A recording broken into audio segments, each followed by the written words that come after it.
Le gouvernement temporise face à la colère des chauffeurs de taxi. Il a reporté les immatriculations de VTC pendant la durée de la médiation menée par un député socialiste. Cette médiation doit permettre de définir, dans les 2 mois, les nouvelles règles du jeu pour une concurrence équilibrée. L'intersyndicale des taxis a réagi à cette décision en appelant à cesser la grève.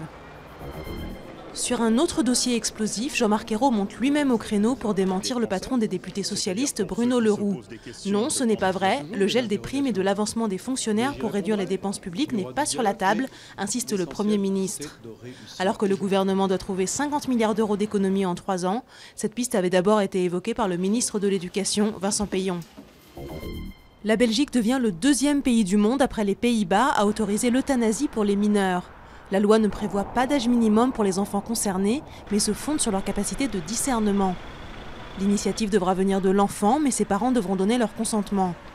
En France, l'euthanasie provoque des débats passionnés qui se cristallisent actuellement autour du cas du tétraplégique Vincent Lambert.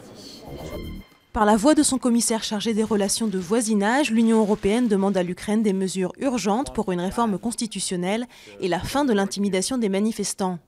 La crise politique se poursuit dans le pays où des opposants occupent toujours des bâtiments officiels et campent en permanence sur la place de l'Indépendance. Un titre de champion olympique ne lui suffisait pas. 2 jours après son sacre en poursuite, le Français Martin Fourcade a de nouveau décroché l'or dans le 20 km au biathlon. À 25 ans, le numéro 1 mondial peut encore accroître sa collection de médailles avec 3 autres courses à Sotchi, le relais mixte, le relais messieurs et la mass start.